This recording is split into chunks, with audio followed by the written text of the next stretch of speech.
if you guys have any good tax reduction strategies or what you do for tax reduction strategies. Yeah, you're damn right we do. This is why people are interested in deals, but when they come into the mastermind, they start to realize that deals is only 1/3 of the picture. Yeah. And the bigger part is This is a story about a dude named Lane.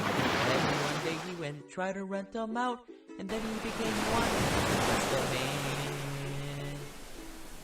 Hey, Simple Passive Cash Flow listeners. Today we have another coaching call for an accredited investor. Net worth is around a couple million. He's got a pretty decent size rental property portfolio, but the question we're going to try and answer and strategize is how do we get into the Simple Passive Cash Flow gravy train, pay less taxes while working the day job. Hey, Steve, are you there? Yes, I'm here. Thanks for doing this. I know a lot of people will get a lot of value out of it, and I think a lot of people will get to your position one of these days. But why don't you give people a little bit background on yourself and how you came into this world of alternative investing? And Okay. Thank you. Appreciate the opportunity, Lane. Again, my name is Steve. I'm an accredited investor. I actually own a company in the construction industry here in California where I reside. I've been living in California now for about 20 years. Originally grew up in Pennsylvania and made my way west, stopped in Texas for a few years where I worked as a mechanical engineer before I transitioned into sales and made my way to California. Even had a background. I worked at UBS and financial services for 2 years in between doing equipment sales and ended up acquiring a business from one of the competitors to where I had sold equipment before, which was a nice transition since I had quite a bit of background in mechanical engineering. But the time at UBS did open my eyes up a lot about what's going on. It was very interesting to see that most financial advisors there knew absolutely nothing about investing. And I don't know if I should really say that or not, but most of the financial advisors were really there to gather assets. And there was a financial planning aspect. I shouldn't say that. I learned a ton in the couple of years I was there. And it was a good way for me to diversify from my mechanical engineering background and really learn a lot about some other things before I ended up acquiring the business and really starting to grow that and really start to, build my net worth. My first rental property, I purchased a fourplex back in Pennsylvania next to where I went to university, probably about 15 years ago. I knew some other people. I knew the area because it was by where I went to school back at Bucknell. So I bought a place back there. And that's more of a place where you're going to see a cash flowing type real estate. You're not going to see a lot of appreciation.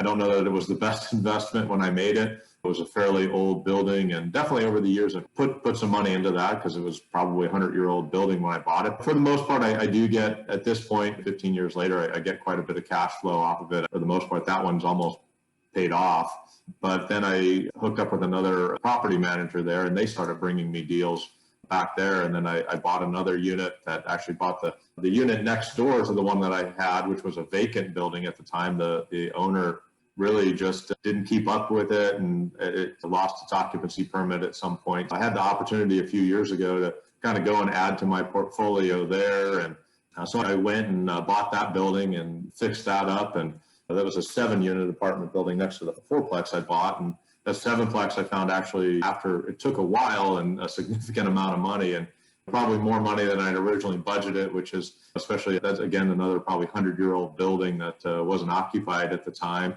But it was right next to the building I owned, and actually cleaning that one up and getting that fully rented now probably made the building I have next to it probably a little bit more valuable. At least that's one of the symmetries I thought about. So let's pause there, Steve, a little bit. Let's catch people up. Okay. So your profile is pretty typical. A lot of my investors are engineers, technical background. You've moved off to a different industry, but today's you're in sales. And that's something I notice is very common. The guys who are the linear path thinkers are the ones that stay in their technical roles. And you guys, I'm sure you'll vouch for this, that I've heard it from a lot of other people in similar situation, that the sales job, that if you can speak the technical language in the sales job, that's like the ideal strategy and lifestyle and highest pay. Oh, for sure. And now I own a company where I hire technical salespeople, and I actually have a very interesting story about how I was recommended to go into technical sales. I don't know if it's interesting or not, but if you can actually speak the technical language and understand the interpersonal relations with people and going out and convincing them and being able to speak in layman's term and be able to speak the technical jargon and be able to accurately and quickly learn products and be able to actually articulate and go out and speak to people, yeah, you can earn a lot more money than the person that's just going to sit there and run calculations and not be able to have those effective communication skills. I think, especially now that I hire a lot of people doing that as well, to find that person that can handle both the technical aspect and the people aspect, it's a rare commodity. And it sounds like you're in that boat as well with the technical background. Yeah, we can do a spreadsheet or two, but we can talk to people. Yeah, most anybody can learn to talk to people, that can learn to do the spreadsheet, but it's some of those innate qualities of being able to have the intercommunication skills and being able to relate to other people, sometimes more difficult to learn that side of the business. And I think as an accredited investor, that's the name of the game, is building connections with other accredited investors. Of course, getting in the right room is a big thing, but once you're in the right room, being able to build organic relationships, which I think kids these days, especially in a pandemic world, are just SOL. Yeah, I know it'll be interesting to see what happens. I have a daughter. That's one of the other things about my background. I have an 11-year-old daughter now, and last year she finished up her school on Zoom. This year, she's doing 2 days a week in Zoom and 2 half days in person. Really being able to learn at that age to form those interpersonal relationships is probably one of the most important things in life. And if you're having to do school on Zoom and not really having it's going to be interesting to see how that affects the long-term impacts of our society. Hopefully it's only for a year here, but we can get back to normal and the kids they can get back to forming those interpersonal relationships. And really probably, one of the best things about learning, at least that's some of the things I hope for the next generation, especially with my daughter. You're right on the verge here. Your net worth is around 2.5 million. If we can get you up to 4.5, we can turn that daughter into a trust fund kid pretty easily. So we don't have to worry about that too much. Yeah, and to be honest, that's my net worth excluding my business. Yeah, that's icing on top of the cake. Let's try and that's get just there. Top of the cake. And that's how I've looked at it from my personal perspective. If at the end of the day, I do want to sell that business, and if I am fortunate enough to be able to get anything out of selling that business, that'll just be icing on the cake. I really want to build my net worth and my passive income so that I don't have to rely on my primary business during the day. And I don't have to worry about it, because I have seen, and that's one of the things I've seen in my life, so many small business owners really just overvalue their business. And when they go to sell it, they put such a high value on their business, they can't sell it because they can never get as much as they think it's worth. And I guess I've been coached along the way, because I've been on both sides of the fence working. I did sales, and then I did a little bit of financial advisory work.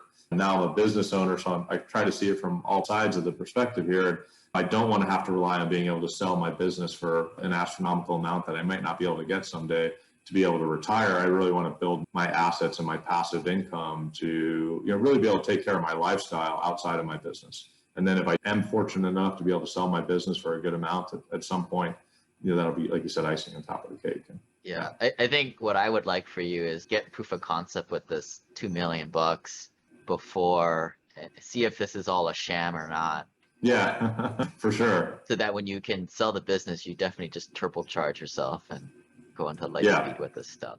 Going back to the rentals, so like this one, 606 Lake, and this one here, you bought in a previous life, right? A long time ago. Where were you at, like career-wise or like net worth-wise back then? Or so career-wise, I didn't have much of a net worth probably then, and the 606 Lake Street, to be honest, I've never sold a piece of real estate. Gave one away in a divorce one time, but I've never sold a piece of real estate. 606 Lake Street was one of my first purchases, but it's a condo in the city that I live in, and it was my primary residence at the time. I was very fortunate in life. When I did go into technical sales, I was able to quickly become probably one of the top technical sales reps in the company that I was working for very quickly, and became a high earner. I was making a high 6-figure income at that time. Really, I started out of college with maybe $1,000 in my pocket just from working summers lifeguarding back in Pennsylvania. So I really didn't have much of a net worth, but I was fortunate when I did go into sales. I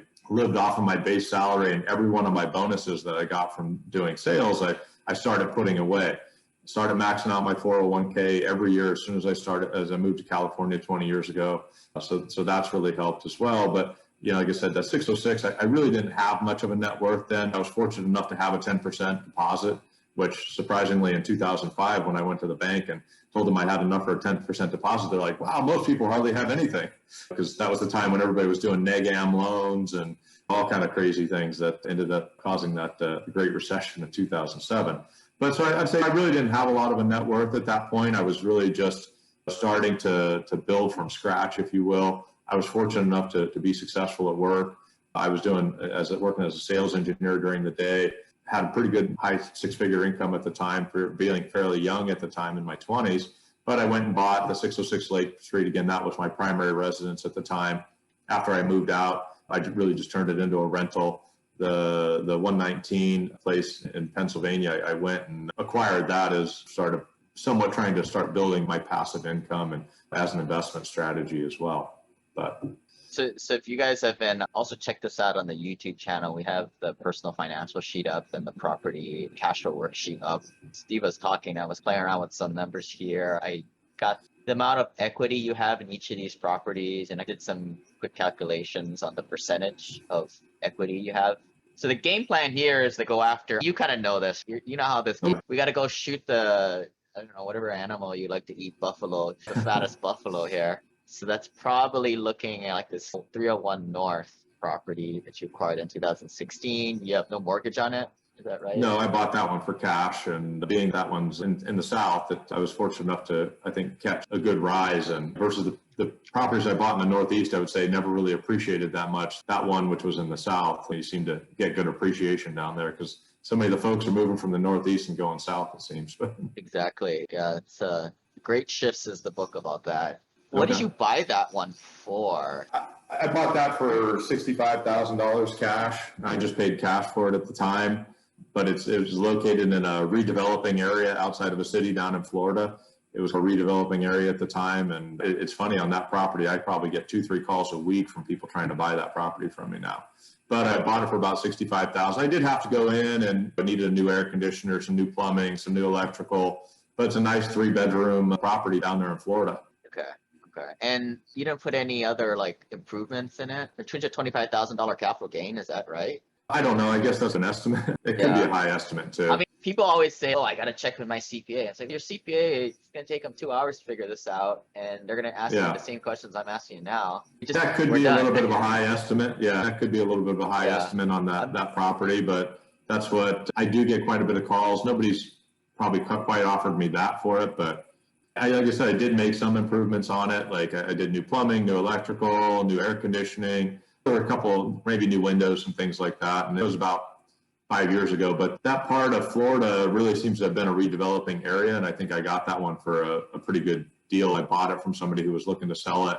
It was a cash as is deal. So I'm sure I bought that way under market at the time as well. So it was probably also a good purchase. This is $300,000. It might be. Maybe it's only $250,000, or maybe it's even $200,000, but it's definitely probably, it's in that range. I don't know. I've always put 300 in there. But. Okay. Let me just cut you down to 250. Yeah. Just for calculation's sake. And then what I'm also trying to do is you got to add a little bit more, maybe like 20 grand to each of these for the depreciation recapture. Okay. You know what that is, right? Like you're probably taking a loss on the building value every year. And then the property that you bought 15 years ago, 2005, 2006, maybe I'm just going to hard type that in an extra, maybe 50 grand. So how do you monetize that depreciation recapture, if you will? Because I don't know, is there a way to monetize that, or? I'm just throwing in a placeholder of 50 grand. Here's how you do it. What'd you buy this one at? The 606 Lake, what'd you buy it at? So I actually paid $665,000 for that one back in 2005. Okay, and where's this at? Okay, so expensive area. So this is good for taxes because I'm just shooting from the hip here. Like usually 1/3 of the property value, or 0.33% of that $665,000 is the building value. Yeah, so, the improvements versus the land, correct. And some of the other ones I'll use 1/3 for, or 2/3 of the building. So that's the total building value is $221,000. And then I'm gonna divide that by 27 years. Yeah, and I know my accountant on an annual basis on my taxes does use some of that, and I don't know what the numbers are off the top of my head, but I know my accounting firm that I use do depreciate those assets and the rentals versus the net income that I get from them on an annualized basis. Yeah, so they're probably doing around $8,200 a year. And we're doing the math right here. It's super simple. It's not perfect, but it's close enough for government work or for our purposes. You've owned this for what, 15 years? Yeah, about 15 years. So I'm gonna say $123,000 is what I think you should add to your capital gain. Oh, I see. So what you're saying is, yeah, you're adding that back into the capital gain. Yeah. So I'm gonna do the same thing to that other one that you bought in 2008. That Yeah, one you and bought, that you one- bought for what, 220? No, 100. Yeah, well, 189,000. Okay. Just call it 200 grand, just to be more conservative. And that's in California too, or? No, that one's in Pennsylvania, so that the land value is probably much less for sure there compared to Yeah, the we'll call building. it half because half Yeah. are Democrats, half are Republicans. Yeah, Yeah. we stay away from that. I don't know. I don't know how. It's definitely not like Texas or Alabama or Georgia. I don't know. Let's just call it half. Show half. It's a split state, as we know. It is. It's a split state for sure. And then you own that one for what, about 14 years? Yep. So boom, Yes. 51 grand. So then we add that to that, and then this is our real tax one. This one, we could probably do the same math. Actually, I don't know if I want to do that, but I just added. That has such a low placeholders. purchase price. Yeah. Yeah, these are like you bought it, sold a little bit, only like a few years ago. It's probably not much. If I Yeah. would just be conservative, maybe add an extra 20 grand. I don't know. But the big ones we got right. Yeah. So the reason why I'm doing that is like, you're gonna sell these things, but let's also look at, it's a two-factor decision here. We have to go kill the buffalo that is the fattest and not doing anything, the laziest money, which is this one and this one. But we also have to factor in, all right, when we do that, will we have $195,000 of passive losses to offset that transaction? This is the decision process. Or if instead, maybe we go after this one first. That's $150,000 of passive losses. Or Okay. I know you went into the last deal with us in Houston. I don't know how much you put in, but let's just say you put in 100. Yeah, I didn't do the Houston one. I did the Dallas one and the Alabama one. So I did Okay. 2 deals. Yeah. Oh, okay. Yeah, the Dallas one. The- Dang. Hopefully you got your check already. I did. Yes, I got my first check from investing in one of the simple passive cash flow in one of Lane's deals. So Holy I did. crap, I just that got it. worked. Yeah, it worked. I got my first check. So check. Oh, you did. You get your K1. No, I didn't get a K1. I did. I invested in that one. It was called the Colony. I invested in that one this summer. What was it? Maybe June or Okay. May, Yeah. June? So you Something haven't like got that. your K1. You'll get your K1 in March for that. Yeah. My guess, that was pre all these. So like lately, like all these deals have like these COVID reserves, which dilutes the pot. So it lowers the amount of deductions. So I think with Colony, don't quote me on this. Of course, we're on recording here, but maybe you're gonna see if you put in 100 grand, you're gonna get like $60,000 to $80,000 of passive losses back. Okay. Let's just go with that, okay? So I don't know how much passive losses you have. You have to look up, I think it's the 58 something form. People can figure out this form. Go to my tax page at simplepassivecashflow.com/tax. But this is a question that asks your CPAs. Okay, can you go to my tax 58 or whatever form and tell me how much passive losses I have now? I'm just guesstimating with the amount of stuff you have. I'm guessing you have maybe $100,000 of passive losses plus or minus 50 is what I'm guessing. So It's with your possible. I don't know off the top of my head, but yeah. usually you're surprised that you have more than what you think. Typically, Okay. labeled as pals. So now you have to.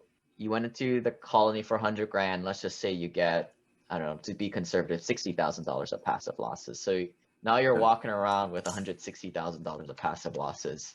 And then I did the one in Alabama too, which is, that was more of a build-up deal. I don't know if there's going to be passive losses for that. Yeah, not until we put the asset in service. So that'll Okay. be on the 2021 K1.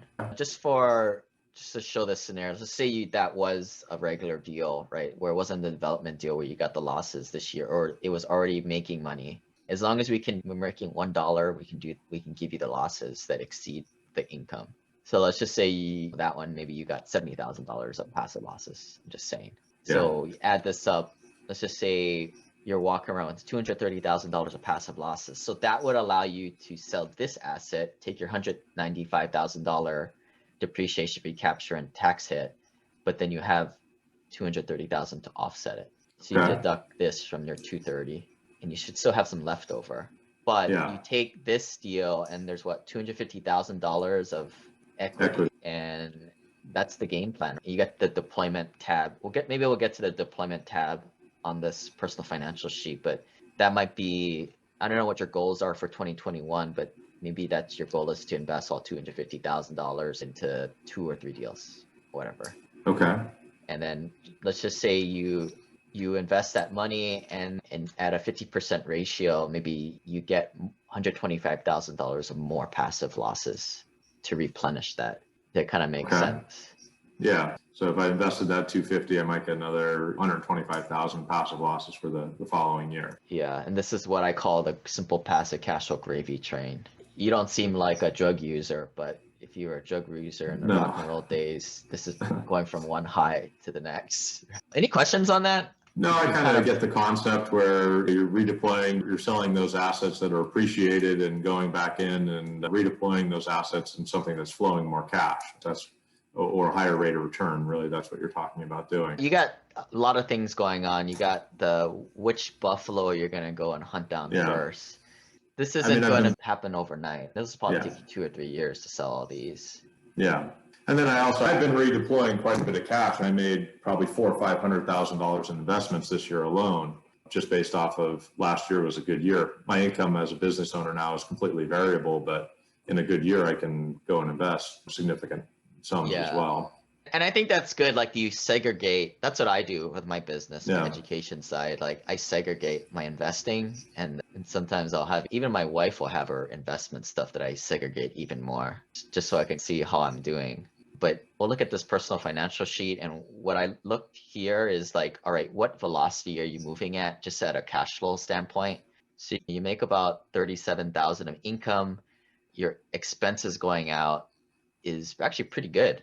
I've seen people that make a third of the less money of you have just as much expenses. So you're doing a good job there. The magic number, the net, is 27,000 a month. So yeah, you're in the top 1% of my investors. I would say if you're able to net more than 100 grand, you're doing super well. Okay. Yeah. And to be honest, like those income numbers they don't really include the profits of my business either. In good years, it can be significantly higher than that. But in bad years, if you run a business in any type of industry, especially with COVID this year, we may not make it. We're certainly not going to make a lot of bonuses or anything like that other than that.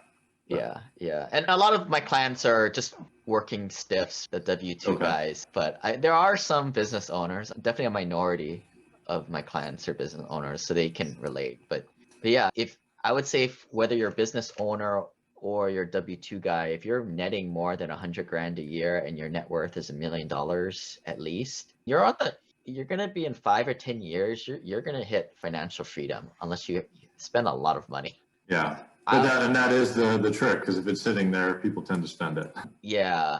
But the reason why I just want to point that out to you is because you're doing like better than 2.5 times that. So you're gonna get there. I don't know what kind of lifestyle you live, but yeah, fly first class, buy a nice car. Yeah, relax a little bit. Just take your time getting there. Yeah, that's for sure. So yeah, I think that's just a matter of you don't really need to sell these types of properties because you have so much cash flow coming in. You can invest your normal liquidity, but maybe just. I don't know if these are fun to you. They're probably not. What rental property is fun? Just to simplify your life and lower your liability. Getting rid of these rental properties. Like I would be concerned with one of these rental properties than the liability in 10 or 20 LP investments. Okay. I don't know what you're doing with asset protection now. We don't have to get into this, but because it's recorded, but for you, I would definitely be looking into more of an irrevocable trust or something more heavy duty, like a bridge trust. Yeah, we can talk about that. I really haven't done too much. Yeah, there are certainly things I have done already, but yeah. I don't know if I've done everything yet either on that. But yeah, definitely get rid of the direct rentals, simplify your life. But Yeah, any questions you had? Some of the things I really haven't, you said you are a proponent of the infinite banking thing, and that was something I put on there. You know, I've had a couple scenarios run, and I guess, how do you utilize that infinite banking concept? Do you yourself have a whole life policy and do that? It is something I'm looking into, but haven't really done it, but it is something you've mentioned to me before. I've heard on your things that you do. How do you utilize that, and does that help increase your cash flow? I personally do it, but you got to find other guys that are in your situation. I guess maybe you and I are in the same situation. A lot of guys in my mastermind, I put them together because they're in the same situations. They're W-2 guys, but I need to have a few $100,000 in case a deal doesn't go that well, or we need to put money in escrow as a requirement of the lender. So for me, it's a very good like place to store liquidity because I need it on hand. Whereas if you're just a W-2 guy, doctor, you don't really need that much liquidity. You can run pretty lean. I don't know how you do things, whether you keep cash reserves in the business. I do keep cash reserves within our business as well. And we have obviously lines of credit with our corporate banking relationships. We have lines of credit for things with the business as well. But I do like to keep some liquidity on hand, but I have gone and invested very aggressively at times and taken that down. You know, I do need to keep some liquidity, obviously, because of the rental properties, because things come up. You might need a new roof somewhere, or you might need a bunch of appliances somewhere. But worry about if it's 50 grand, 100 grand or less, that's menial, right? Like I'm talking a capital overlay of $250,000, $500,000 for your business that you potentially need. That's what I use infinite banking for personally. But yeah, I would probably put you in the category of just, you can probably run pretty lean with your liquidity. Therefore, you can load up your infinite banking and just start investing the majority of it. What I'm saying is, for me, I load up my infinite banking, but I got to keep it in there. My thought with the infinite banking was I could load up money in there and then deploy it into something like these LPs or other rental investments or other potential passive cash flow. For you, it's a no-brainer. But for the guy who's like under $500,000 net worth, they need to get every penny they have and not funnel it through something where they're going to get hit on fees 10, 20% their first few years. They need to invest it. Where this is perfect for you because you're a little bit inefficient with your liquidity. You got a bunch of liquidity parked in rentals. You got money coming in. I don't know if I call some of those rentals liquidity. But just in your like your month, your net 200,000 plus a year. I don't know what your practice is on your just personal finances, on your checking account, savings account, how much liquidity you keep in there. But I would move towards keeping most of it in your infinite banking and maybe less than 10, 20 grand in your checking account. Okay.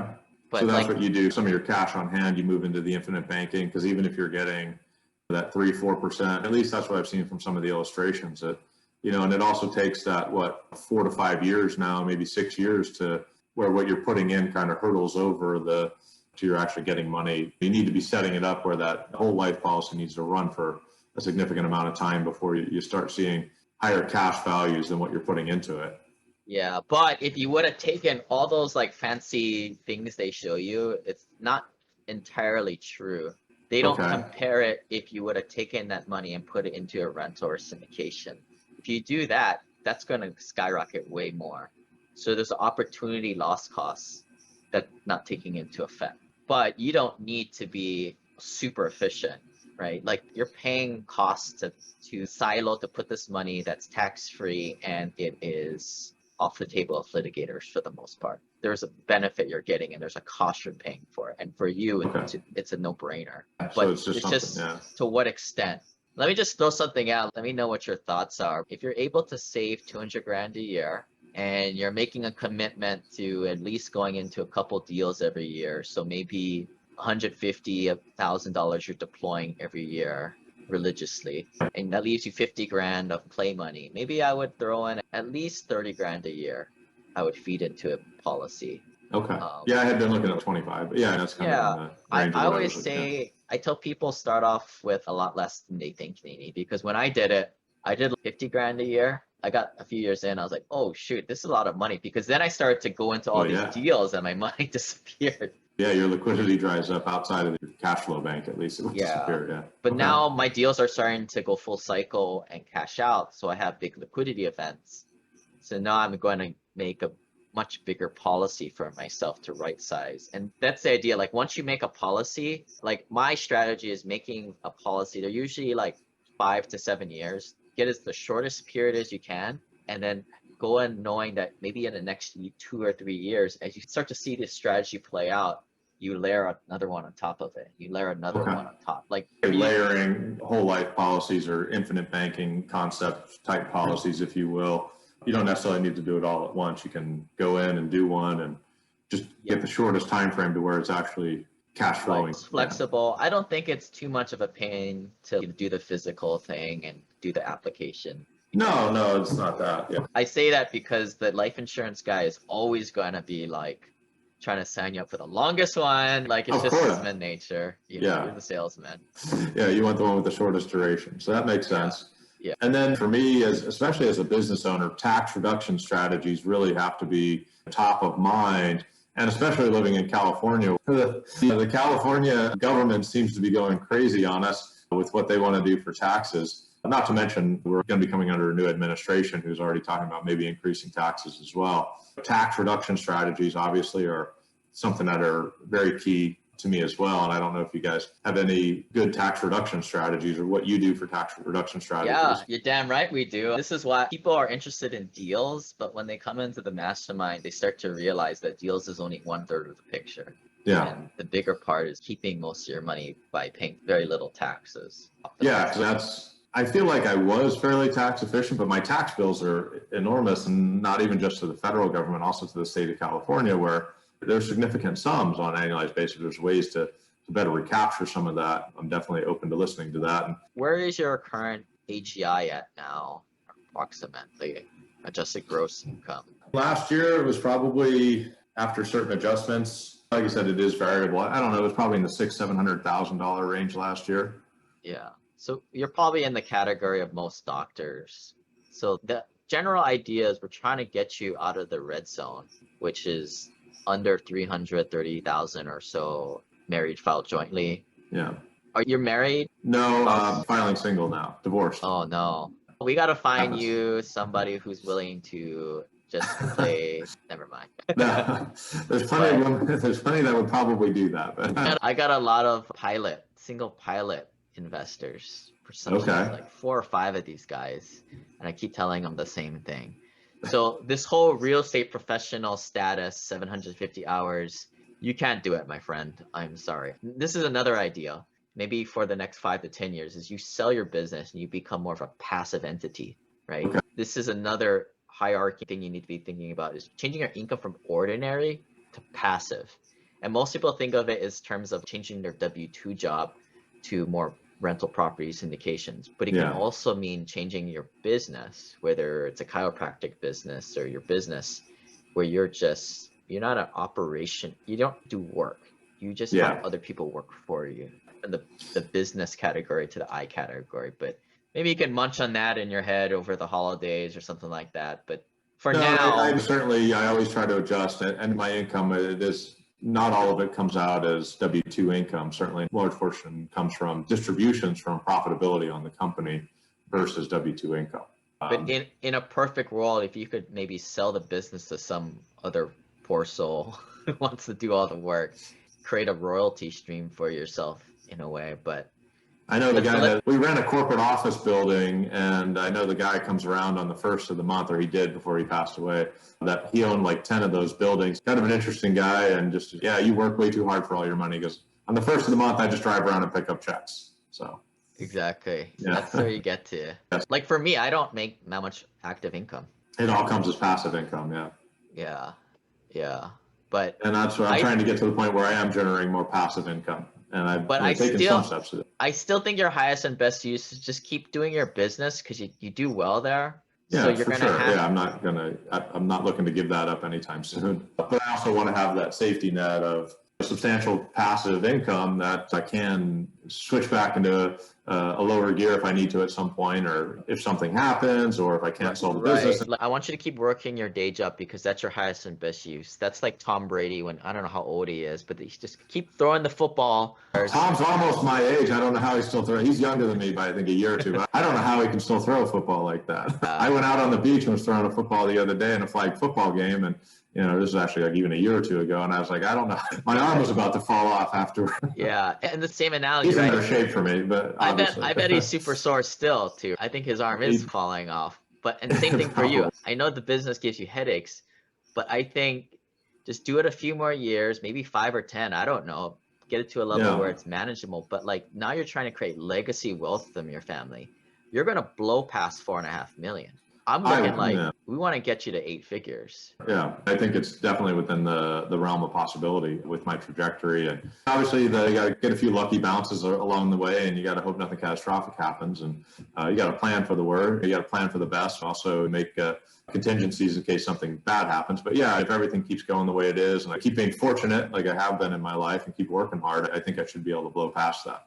I'm just on the precipice of starting to build wealth. And like I said, I acquired that company about 10 years ago. And when I did that, obviously all of my rental property purchasing stops, all those types of things, and everything got dumped into the company. And now I'm just actually getting to the point where I'm starting to get out of the company some of everything I had to put back into it when I first started it years ago. So again, real estate professional status. We'll talk again if you ever get married, try and integrate that. And for people listening, what we're talking about is using the passive losses to lower his AGI down to that 300 level, or when Biden starts to just destroy people over that $400,000 AGI mark. But that's the game there. but since if I become so as soon as I become a real estate professional, if you will, then I can net off these passive losses from investing in your LPs or from my other real estate properties against my income. And you do 750 hours of active participation. Okay. So but you have to do whatever it does to get qualified as a real estate professional. Yeah, you're right. But because you're a single guy and you operate a full-time business, it ain't gonna happen for you. Yeah, but, I know. I mean, my account, I actually had my real estate license at one point when I went and just got it years ago when I started doing some I let it lapse. Now I don't have it anymore. But that's a misnomer. So that's not going to help you get the 750 hours of active participation. Yeah, it's not in your personal portfolio is going to be those rental properties, or what a lot of guys will do is they just get a little dinky short-term rental and play that off, or they do a little dinky flip, just pure for taxes. But they can't have that full-time day job, which is why you need a spouse that is willing to not have a day job. That's difficult.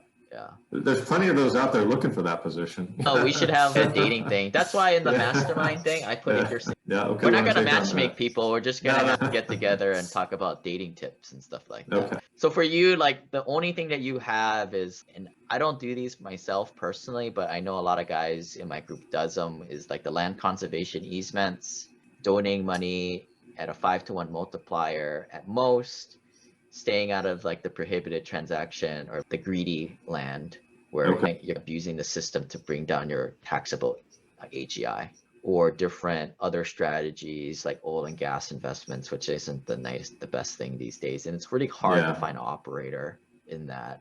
But really, those are the only options to you. The analogy I use a lot is the passive losses real estate professional status. That's good diet and exercise, good sleep, right? It's the holistic solutions to good health. Okay. You can't do that, Steve. We can only give you like Lipitor or whatever, like high blood pressure. Like we gotta bring you back from the edge right now.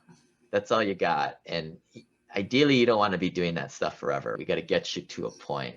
But yeah, whatever life choices you want, you'll be fine. But I want to start working on building more of my life resume and not so much at the office, I guess, at some point. But yeah, I got to keep doing the office thing for a while longer, for sure, to get to that point. But right.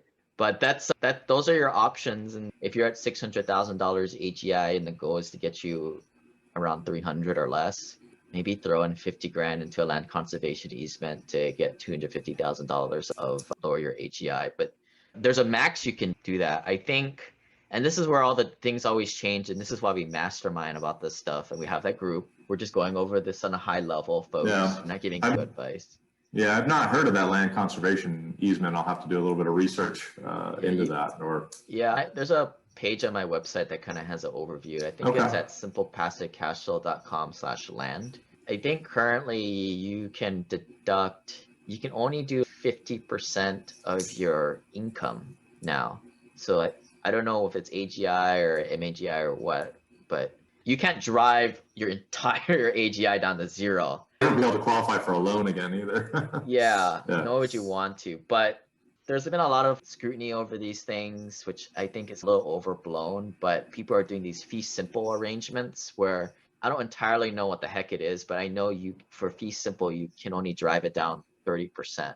But I still think that's good enough, right? Like I'm not saying go from 600 down to 300, but maybe this year if you want to try it, maybe put in 20 grand to get $100,000 deduction. See how it works. Yeah. Right? Okay. Yeah, I'll definitely do a little bit of research on that. Thank you for the tip. I hadn't heard of that before. Yeah, it's in December already, so you got a couple weeks of research, buddy. You gotta get on this. I'll have to get on that for sure. Yeah. But yeah, guys will do this every year, especially doctors, high-paid W-2 guys. They'll do this in combination too with real estate professional status, so they don't burn out their passive losses. Okay. How does a doctor go about getting a real estate professional designation? A lot of times they have a spouse that is a homemaker. Okay. I see. Yeah. And they'll go do it. Yeah, it's pretty common, right? Yeah. No, it is. Yeah. It's actually, I do get a lot of clients where it's like both spouses, I have the onboarding call with them and they both come. I'm like, okay, this is refreshing. And they're both super excited about this financial independence stuff. And I'm like, oh my goodness, don't tell me you guys both love your job. We both love our job. I'm like, oh my goodness, how is that possible? So I always ask, like, which of you guys dislike your job the most? Or I don't know. Yeah. We got to word it in a special way. But typically there's one person that's like, yeah, I'll quit my job part-time. Okay. But that's the ideal arrangement.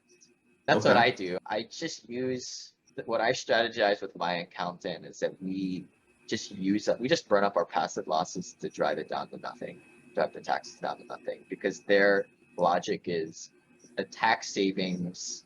I could probably make more money than the potential to pay 10-20% less taxes in a future year. If you can eliminate taxes, that's the best thing, but the second best thing is delaying them. And if you can delay them by offsetting them by some of the losses and reinvesting it into a future year, yeah, plus you're making money on all of those investments in the meanwhile. Here's the argument. For example, let's just say in the scenario where you have $230,000 of passive losses. Yeah. And let's just say you already driven your AGI down to 150,000. And for folks listening, if your AGI is less than $250,000, chillax, dude. Like you're not paying that much taxes. For you to drive it down even more and to execute and activate these passive losses that get you even lower, it may not be worth it, because the lower your AGI goes, the less taxes percentage-wise you pay, because we're in a progressive tax system. So what I was telling my accountant was like, why wouldn't we save this extra $100,000 and I'll pay some taxes? But that they ultimately got me to side with their strategy. But I think in different situations it's different for some people. So not one situation fits everybody. At least you and I can intelligently have this conversation and take that information, intelligently converse with our tax accountant. Because typically a tax accountant is not going to really be mindful of this stuff. Yeah, you have to guide them, Yeah. You need to guide them and know somewhat of the overall strategy for sure. But yeah, anything else? Any other strategies that you're looking at? I mean, it sounds like I should probably be looking at the infinite banking system. I haven't. I get what you're saying about maybe taking the equity out of some of the properties I have and start to redeploying that at higher yielding assets and possibly limiting liability by going into some of these. And I was happy to see I got my first check this month from the first deal we did. So that's working so far. You got a lot on your plate, man. You got to sell assets. You got to go into deals. You got to infinite banking, and I got to run a company on my spare time. Yeah, maybe do land conservation easement. Conservation easement. Dude, join the mastermind. Like, I guarantee you, if I don't double your money, what you paid, I'll let you walk. I'll refund you. Like, it is just no brainer, man. Like, you need to talk. You need to build your network with the right people around you. Okay.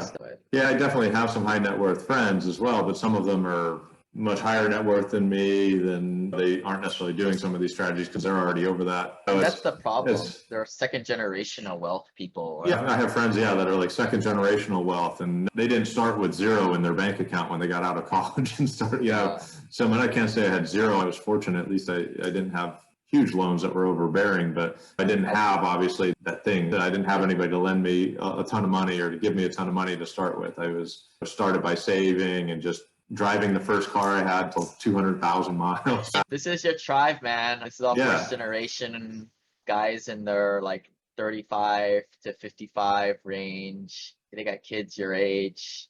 They're in that $1 to $4 million range. This is your tribe. Okay. Yeah, I'll definitely look at it then. And how often do you guys meet with the mastermind? And We do a live Zoom call every couple weeks. So whatever you got going on, we can take care of. But what I say is, I don't want you guys to spend more than a few hours a month with this group. Just jump on the calls. We record them. So that's going to keep you busy. But use the database to just book a call with every member and see who you get along with. We got a lot of people in California, and you meet up for beers or something like that. Okay, so you do have a number of members out here in California? Yeah, I'm sure at least a dozen or two in California. That's majority of where folks are at. Poor guys pay too much taxes up there. That's poor people paying all the taxes. Yeah. But then we'll show you the good stuff, like where to put your passive investments to circumvent the state taxes. That's one that I've been learning about from some folks lately. Okay. Yeah, I'd certainly be interested in learning more about that. If there's ways to place some of these passive investments so that the state of California can not have their greedy hands out into everything. But cool, Steve. Thanks for doing this. All right, thank you. It was always good talking to you, Elaine, and so far happy with the deals I've done so far, and looking to see how they continue progressing, and be interested to see what you guys are putting out next year. I think the next couple months I'm rebuilding up my cash reserves again, and then I'll look to start deploying some stuff. I got lots here to research as well too. Yeah. If you need help, let me know, man. But yeah, thanks everybody for listening. If you guys want to do these, put yourself out to the world, shoot me an email, Lane at Simple Passive Cash Flow. And thanks for joining us. Thank you. This website offers very general information concerning real estate for investment purposes. Every investor's situation is unique. Always seek the services of licensed third-party appraisers and inspectors to verify the value and condition of any property you intend to purchase. Use the services of professional title and escrow companies and licensed tax, investment, and or legal advisor before relying on any information contained herein. Information is not guaranteed, as in every investment there is risk. The content found here is just my opinion, and things change, and I reserve the right to change my mind. Above all else, do your own analysis and think for yourself, because in the end, you are the only person who is going to look out for your best interests.